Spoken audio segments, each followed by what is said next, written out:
इस क्वेश्चन में कह रहा है 60 डिग्री अपवर्तक कोण वाले प्रिज्म के पदार्थ का अपवर्तनांक 1.414 है। न्यूनतम विचलन कोण की दशा में आपतित प्रकाश के लिए निम्नलिखित की गणना कीजिए। पहला है न्यूनतम विचलन कोण, दूसरा आपतन कोण, तीसरा अपवर्तन कोण, चौथा निर्गमन कोण, आपतित किरण, अपवर्तित किरण तथा निर्गत किरण के लिए आरेख भी बनाइए। चलो ठीक है, तो स्टार्टिंग करते हैं। हमें दिया क्या है? दिया है अपवर्तनांक, प्रिज्म का अपवर्तनांक दे रखा है 1.414, तो इसे मैं √2 लिख सकता हूँ। ठीक है, और अपवर्तक कोण, प्रिज्म का कोण दे रखा है कितना? 60। न्यूनतम विचलन कोण की दशा के लिए निम्नलिखित की गणना कीजिए। न्यूनतम विचलन कोण, तो न्यूनतम विचलन कोण के लिए प्रिज्म का अपवर्तनांक का फॉर्मूला होता है साइन ऑफ डेल्टा मिनिमम, मतलब न्यूनतम विचलन कोण plus a/2 upon sine a/2। ठीक है, तो n हो गया √2 equal to sine delta minimum plus 60/2 upon sine 60/2। तो इससे कैंसिल 30, तो साइन 30 की मल्टीप्लाई उधर कर देते हैं, तो ये हो जाएगा √2 into sine 60 equal to sine of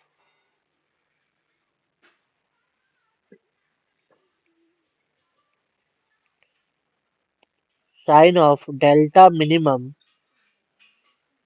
minimum plus 60। अरे यार 60/2। ठीक है, अरे यार इधर साइन 60 कैसे लिख दिया?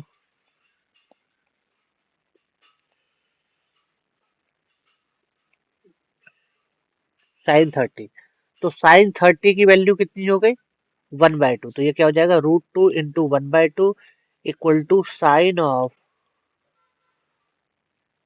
Delta minimum plus 60/2। ठीक है, तो इससे कैंसिल, तो नीचे बचेगा √2। तो 1/√2 किसकी वैल्यू होती है? साइन 45।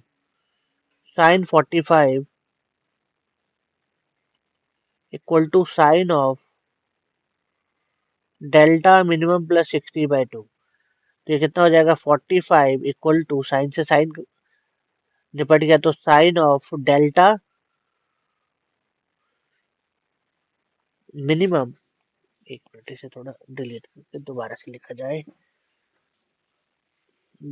डेल्टा मिनिमम प्लस 60/2, तो ये हो जाएगा 90 equal to delta minimum plus 60। तो डेल्टा मिनिमम कितना आ गया? 90 माइनस 60, बोले तो डेल्टा मिनिमम इज 30 डिग्री।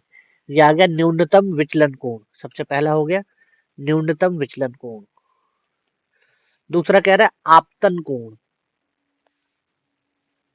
तो आपतन कोण के लिए फॉर्मूला क्या है?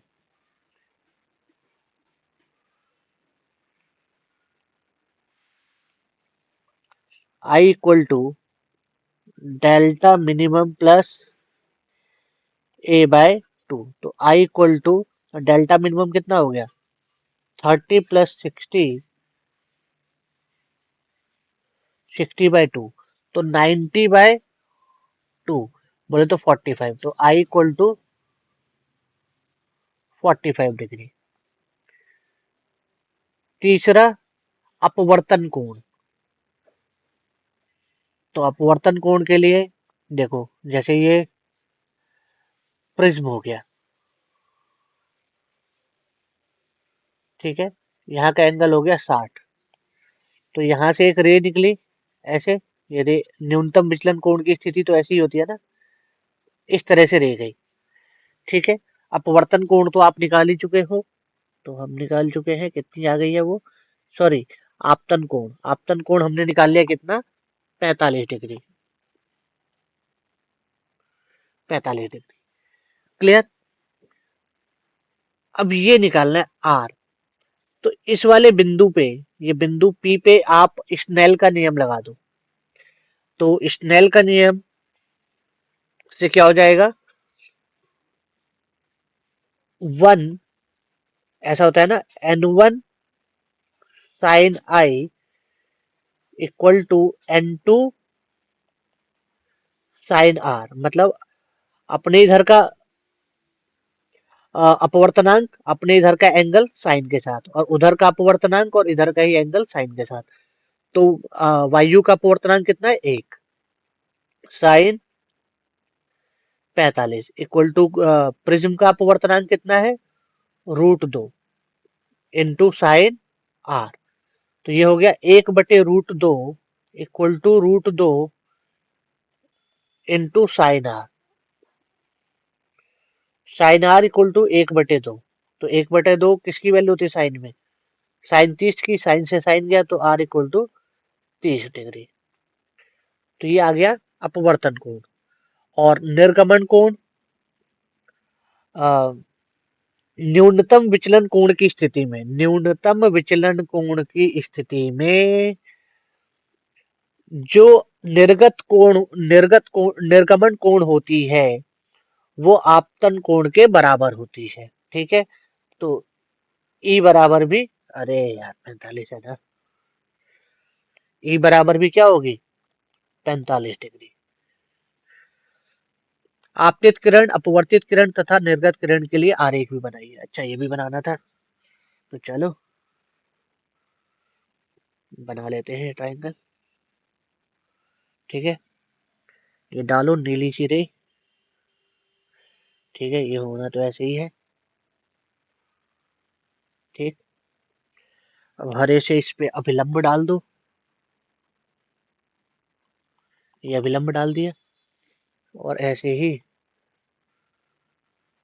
इधर भी अभिलंब डाल दिया। ठीक, एंगल यहाँ पे हो गई एंगल 45। ठीक है, यहाँ की एंगल हो गई 30 डिग्री, R1 हो गई 30 डिग्री, तो R2 भी कितनी हो जाएगी, 30 डिग्री। ठीक ना, न्यूनतम विचलन कोण की स्थिति में R1 बराबर R2 हो जाता है, R2 भी 30 डिग्री, और ये निर्गत कोण भी ये आपतन कोण के बराबर होगा। यार फिर 60 बना दिया, 45 डिग्री।